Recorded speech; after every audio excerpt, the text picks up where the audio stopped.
Hi, I'm Suzie from Nail Care Education, and a student was in the other night and she said, hey, have you ever done a French fade? And I said, honestly, what is that? She showed me a picture, and it's this. I call it in my salon a natural, but I guess everybody's calling it a French fade. So that's what I'm gonna do today on my other hand. Let's get started. So normally I use the drill when I'm prepping, but I'm going to show you this time how to do it by hand.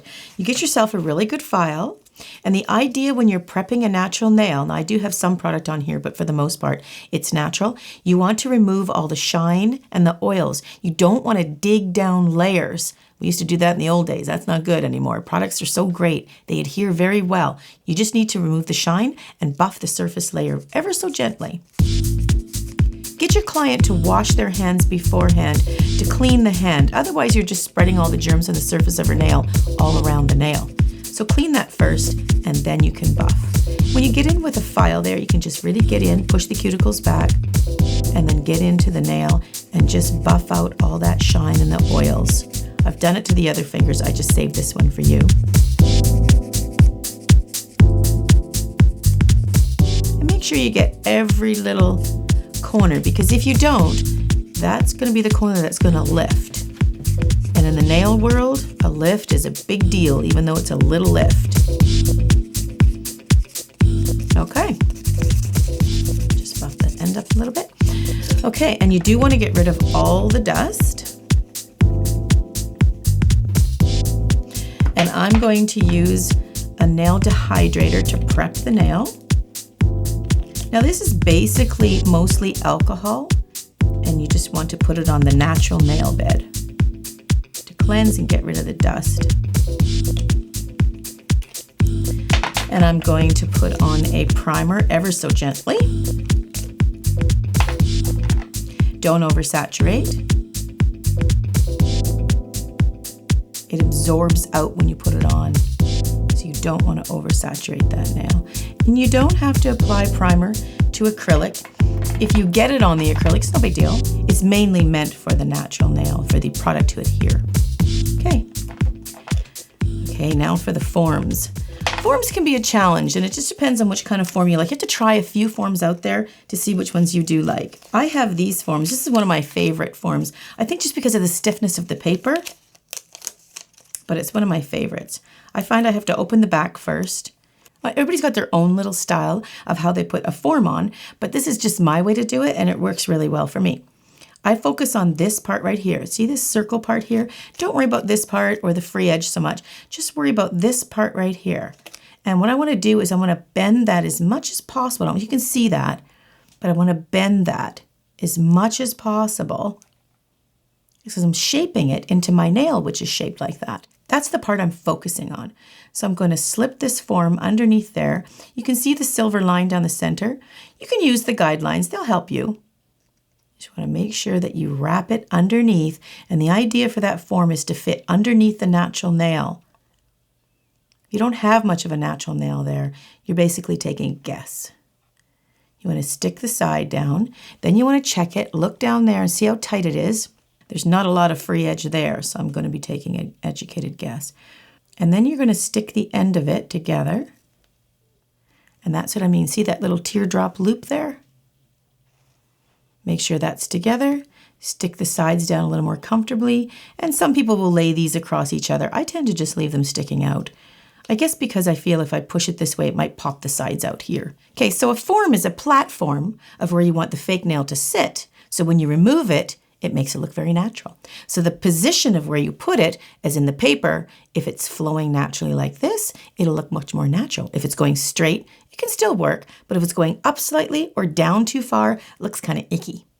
So you kind of want this nice natural flow. My nails do have a bit of a curve, so it would be very natural for it to do a bit of that. Okay, he's ready.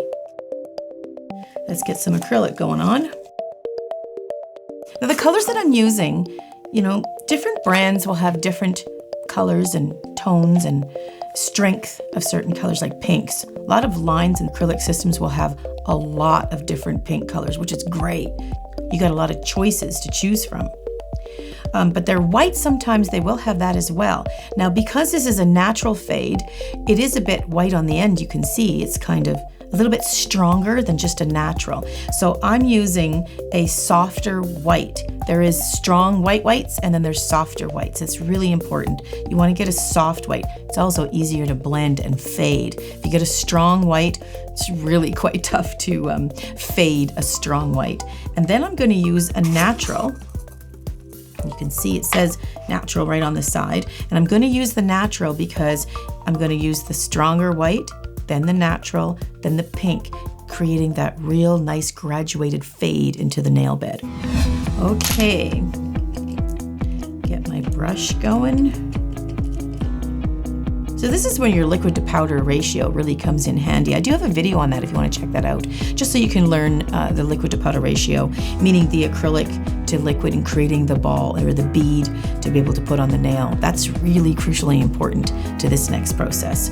Being that this is a French fade, it's like I say, remember in the beginning I was telling you, it's really hard to fade a super white or a white. So I have a bit of a soft white here, and that's going to help fade it a lot. I'm really loving the almonds, so I'm going to go in at these with an almond shape.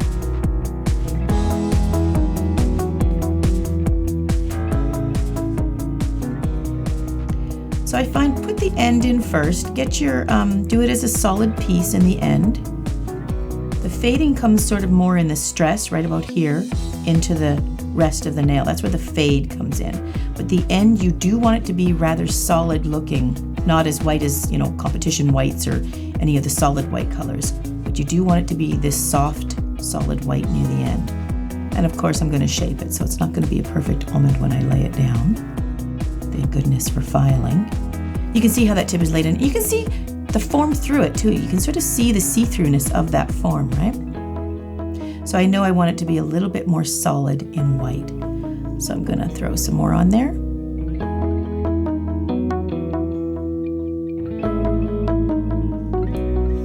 One thing when I'm placing it too, I do want to make sure I'm covering the natural nail in there. Natural nail, depending on how white a person's natural nail is, it can really show through. And in this design, that would really mess it up. So we do not want that at all.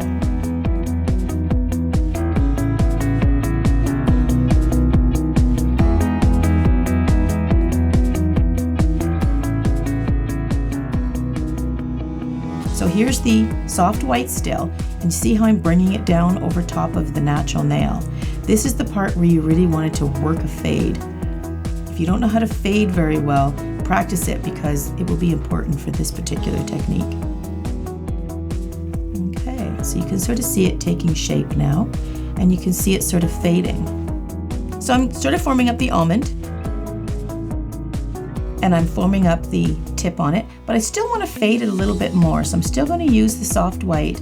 So I'm going to bring it down a little further, and I'm going to continue to fade that soft white.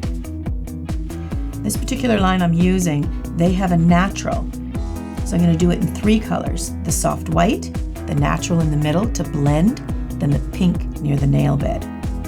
It should give a really beautiful blending. This is starting to blend pretty good. I'm going to use the natural now.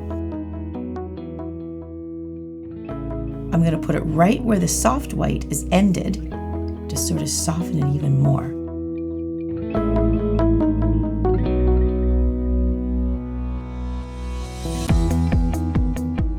All the while I'm still creating my arch, right? Nice. Okay, now I'm going to put the pink at the cuticle, and I'm going to blend it right over top of what I've done. That should look really pretty.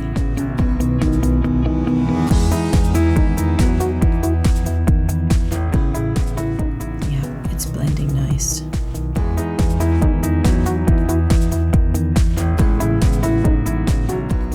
That's great. Okay, keeping my arch. Look at that color. That's very nice. Okay. So I noticed a little gap right over here. I'm just going to fill that in. I think it'll line up, but I don't want to take any chances. could have done it with the pink, but I think the natural will look a lot better.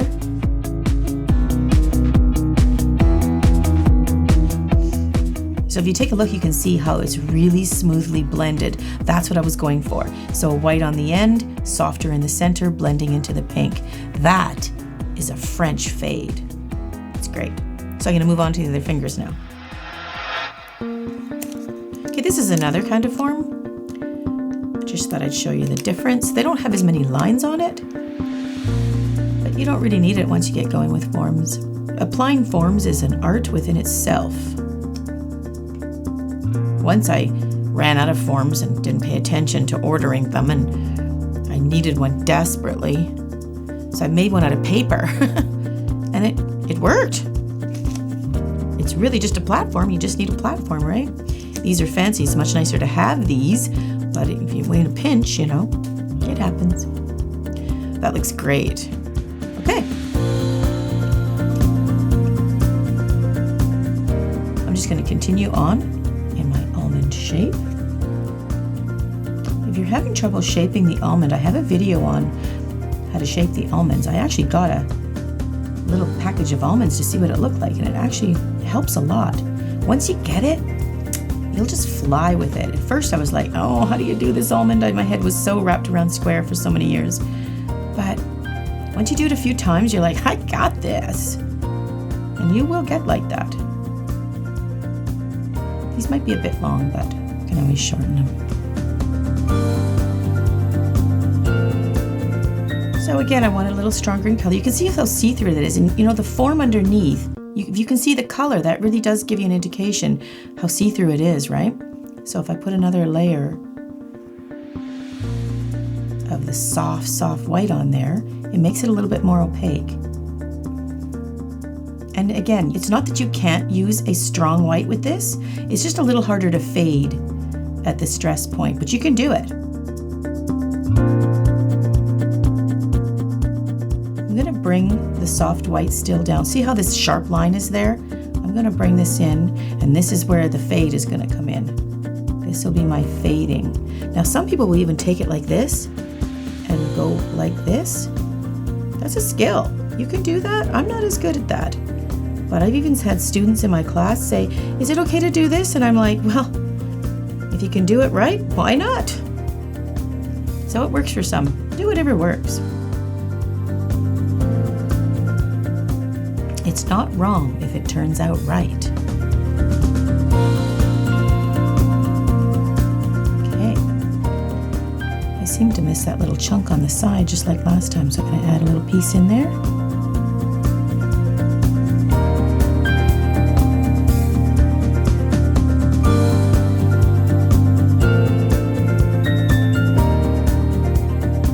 Okay. Still not convinced my little fade area is really good enough.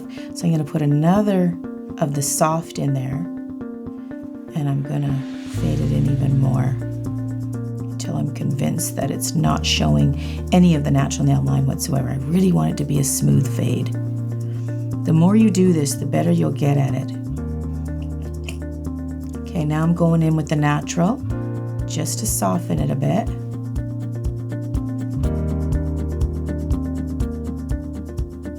When I say natural, it really is actually the color that they call this acrylic. They actually call it natural. It is really soft. Now I'm going in the cuticle with my pink. Just get rid of some of the liquid a bit. Just a little tip when you're doing the cuticle. Don't touch the cuticle. You don't want to go as far as butting up to the cuticle. You just want to get as close to the cuticle as you can. This product is not meant to touch the skin. So the better you are at technique, you won't touch the skin, and that's the goal. Okay, it's a nice fade. So moving on to the next fingers, I'm just gonna go to town here.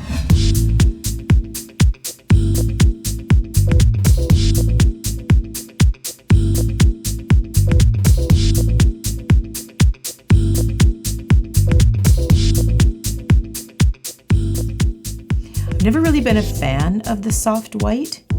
I was always like big on really strong whites.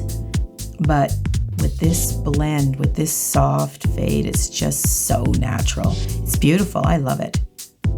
Oops, I think I'm gonna take a little bit more of my soft white, and I still need to fade in that line. Get rid of it. Just soften that line. This is where the technique comes in, right here. Soften that line out.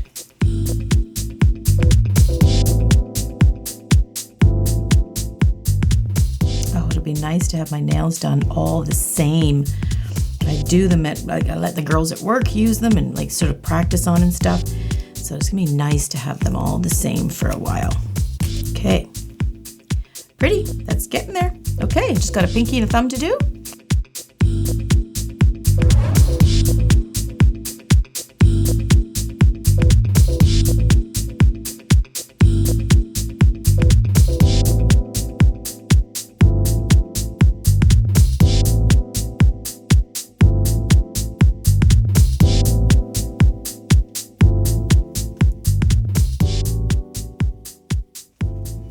Usually when you guys aren't here watching, I'm like this. But the camera guy says he can't see anything but the top of my head. That's right. He's not supposed to talk.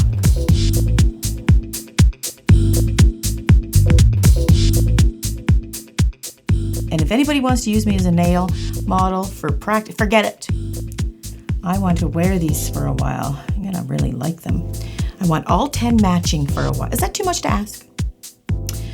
Okay, we're done. Thumb is dry. I'm gonna get rid of the form.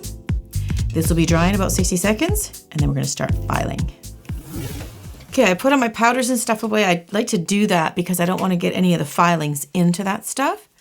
So then I'm gonna start shaping up my almond. I do wear a mask. And I do find if I'm comparing it to this hand, I did get a little crazy today. And these are a little bit long, so I'm gonna start shaping these up. I sort of take my hand file actually, just a quick rundown on filing. So I sort of shape them up a little bit before I take my e-file to them. But I think I have to shorten them a little bit too.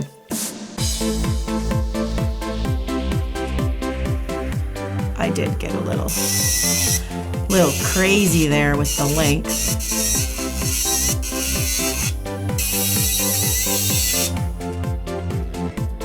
So I'm just seeing the difference between the lengths, make sure I get it rather even.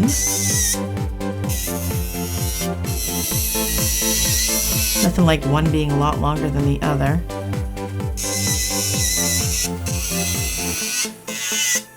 I don't like thick nails, so just a little tip when you're filing almond. Remember the thick part is supposed to be across here, right? Right across the stress point. So as it comes at you, and for looking down on it, you want the sides to come in and narrow. It's crucially important for the almond shape. Makes it look very dainty too. If it's thick as it comes in through here, don't look good. If you're not so great at the cuticle areas, this is really a tough bit to take at the cuticle area. If you take a look at it, it's very gritty. You can see the teeth on there. Because of those teeth, you don't want to get anywhere near the cuticle. But there are safety bits that you can get. This one's a great little one. This is a safety bit. You can see the sort of round head. That means when you go near the cuticle with it, it won't snag it. You can see this one could really do some serious damage. And if you're not so great with the bits at all, take a file to it and do it this way. You can even get one of these files with a bit of a round end. And if you go in, you can actually kind of do them in little circular motions. If it's more thickness you're trying to take down near the cuticle, then you can go like this. See that? Just be really careful not to file their finger over and over. And hopefully she'll tell you if you're doing that. Some clients don't actually say anything, which is not good. So if you're a client and it's hurting around there, tell your technician. It's not supposed to be a painful experience. It's supposed to be fun, right? Okay, so I'm going to shape these up and really bring them that almond shape.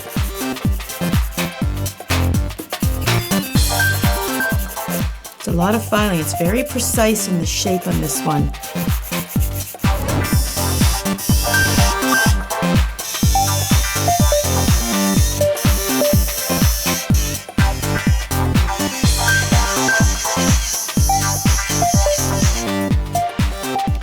Ooh, I could get so picky on me points. Okay, so what I've done is I've completely filed them, and I've totally shaped them, and I've soft filed them with all my soft buffers to smooth them out completely, ready for polish. Then before I do the polish application, I do wash my hands thoroughly and get rid of all the dust and oil, because you don't want any oil on the surface when you're putting your polish on. So I picked this color. This is OPI's Care de Dans. Don't really know what that means, but they have their ways. So I'm gonna give it a bit of a shake, and I'm gonna apply 2 coats of this color. I really like nudes and softer colors. I've gotten into black too, but right now I'm going for this particular, because I wanna be able to see through it, right? I wanna be able to see this almond come through the color. So I'm gonna use this really super soft pink.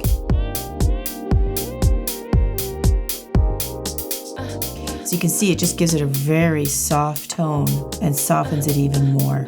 And that's the trick with a fade, it's just the softness.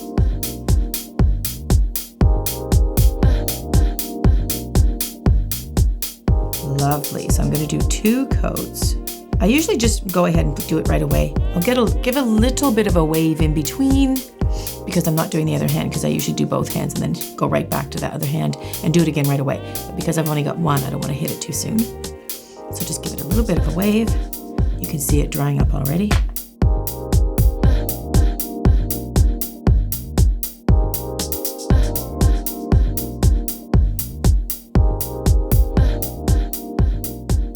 What a beautiful color. I really do like that. So just grab your favorite top coat, whatever you like. Big coat, like a thick coat. The more you have buffering between your brush and the nail, it lends for a very smooth application. No streaks, and you won't pull the polish color. 2 perfectly polished hands. Let's check out the reveal shots.